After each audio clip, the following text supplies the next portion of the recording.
Our back doesn't need protection.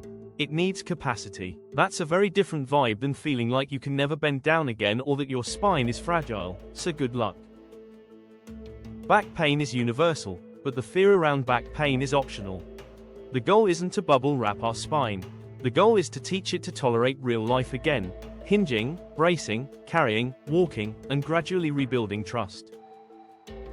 Today we're giving you a spine-friendly strength plan that doesn't fear-monger. It's simple, repeatable, and built around 4 skills: hinge, brace, carry, and build tolerance. And yes, we'll cover flare-ups, red flags, and when to get checked. Because longevity is confidence with guardrails, not bravado with denial. Let's start with the myth that ruins more backs than deadlifts ever will. Imaging fear. An MRI is a picture, not a prophecy. Degenerative findings like disc bulges and wear and tear are common in people who have zero pain, and they get more common as we age. So if you've been told you have a bulge, a protrusion, or degeneration, that doesn't automatically mean your back is broken. It means you have a human spine that has lived a human life. Imaging can matter when symptoms match, especially with nerve deficits or red flags. But for uncomplicated back pain, chasing scans can sometimes increase fear, and fear makes people move less. And when we move less, we get weaker. When we get weaker, everyday life becomes too heavy. Then the back becomes the bottleneck, not because it's fragile, but because it's underprepared. That's the longevity angle. Back pain steals movement. Movement protects longevity. So the question is not, how do we protect our back from load forever? The question is, how do we build a back that can handle load safely again? Now we need one more mental model that changes everything. Pain is real, but pain is not always equal to damage. Pain is a signal. It can be a sensitivity signal, a fatigue signal, a stress signal, or a tolerance signal. Sometimes it's a "something is seriously wrong" signal, and we'll cover those red flags later. But for most common back pain, especially the chronic, on and off kind, the plan that wins long-term is movement, strength, and progressive exposure. Not just rest, not just ice, not just be careful forever. Now let's define what spine-friendly actually means. It does not mean never flex. It means we learn control first, then we earn variety. Real life includes imperfect positions. Training gives us options, strength, and tolerance so those positions don't feel like a threat. So here's our template: hinge, brace, carry, walk, repeat. First, hinge. The hinge is how we pick things up and load the hips without turning every lift into a spine circus. We want ribs stacked over pelvis, soft knees, hips moving back like we're closing a car door, spine long and calm, not rigid and terrified. A cue that works for a lot of people is exhale, brace lightly, then move. We don't need to brace like we're about to get punched by a professional fighter. We need enough stiffness to transfer force. That's the core concept. Core is stiffness control, not endless crunches. A strong core is not a six-pack. It's a dimmer switch. We want enough stiffness to resist unwanted motion under load, but not so much that we move like a statue that's late for a meeting. This is why endurance and control matter. When the trunk can hold position under modest load for time, our spine tends to feel safer in daily life. So we're going to prioritize, McGill-style, endurance ideas. Not because McGill is a religion, because endurance and control are often the missing link for people who feel fine until they're tired. Here are the big 3 starter drills: modified curl-up, side plank, bird dog. We can also use dead bug variations, pull-off press, and carries, because resisting motion is the job. The goal is smooth, controlled reps and holds, not max effort. Now let's talk about deadlifts, because the internet can't help itself. The question is not, are deadlifts safe? The question is this version, at this load, for this person, on this day, appropriate? We can build a deadlift pattern in a spine-friendly way. We start with a dowel hinge drill, then a kettlebell or dumbbell deadlift from an elevated surface, then Romanian deadlifts, then trap bar deadlifts if available. Conventional deadlifts are not mandatory for longevity. Neither is avoiding lifting forever. The win is being able to hinge and lift confidently at the right dose. Now the third skill, carries. Carries are one of the most underrated back-friendly strength builders because they train bracing, posture, and real-life load tolerance. Farmer carries build symmetrical stiffness. Suitcase carries build anti-lateral flexion, which is fancy language for, don't let the side body collapse when we carry groceries. We start light, we stay tall, we breathe, we walk with control, we stop before form turns into a shrugging contest. If we do only one functional thing, carries are it. Because life is carries. Now the fourth skill, walking.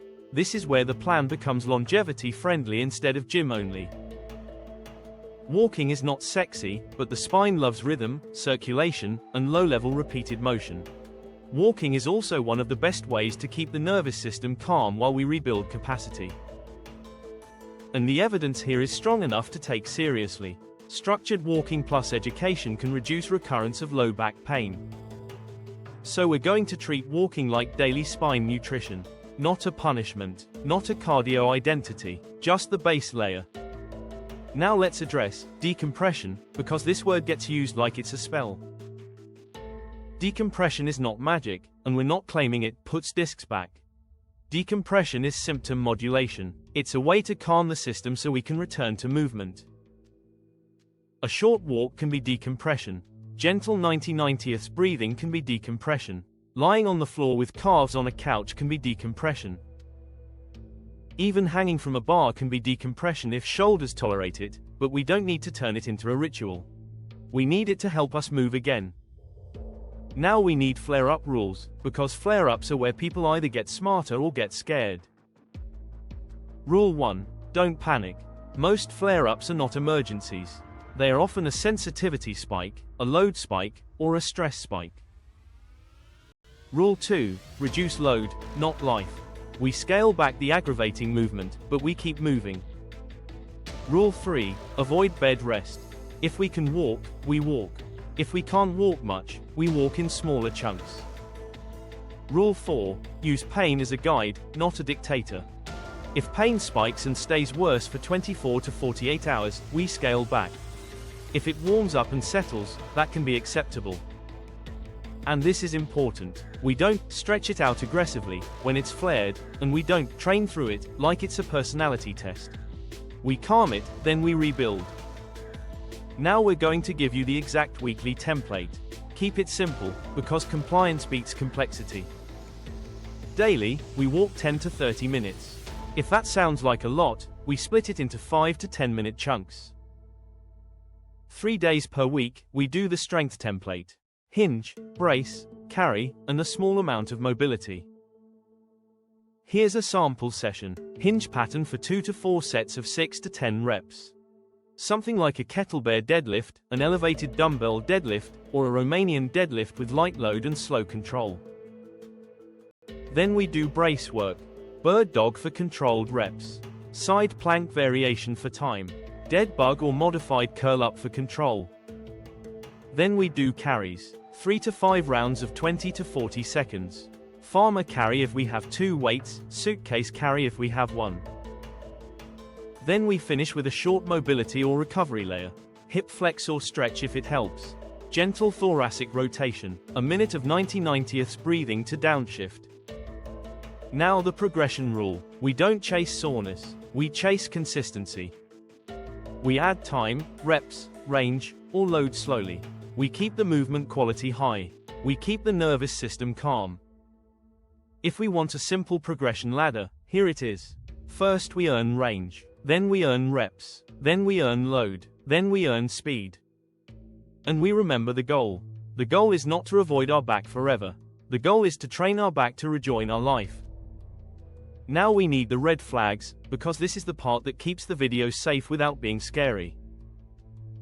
Get urgent medical care if there are new bowel or bladder changes, saddle numbness, progressive leg weakness, fever with severe back pain, major trauma, or severe unrelenting night pain. Also get evaluated if there's a history of cancer with new unexplained back pain, unexplained weight loss, immunosuppression, or IV drug use. Those aren't the more bird dogs situations. If pain is worsening steadily despite conservative care, or you're losing function, that matters. We want to be calm, but we also want to be smart. Here's the longevity compass bottom line. Our spine is not a porcelain vase. It's living tissue. It adapts to what we ask it to do. When we fear our back, we shrink our life. When we build capacity, we expand our life. So we train hinge. We train brace. We train carries. We walk. We manage flare-ups without panic. We respect red flags without obsessing over every twinge. If this episode helped, hit like and subscribe. Check the description for tools and affiliate links that match today's episode, plus our Longevity Compass Amazon KDP book. And comment, back safe, if you're doing the 2-week capacity challenge, walk daily, strength 3 times, and keep the loads humble. We'll be in the comments building stronger spines with you.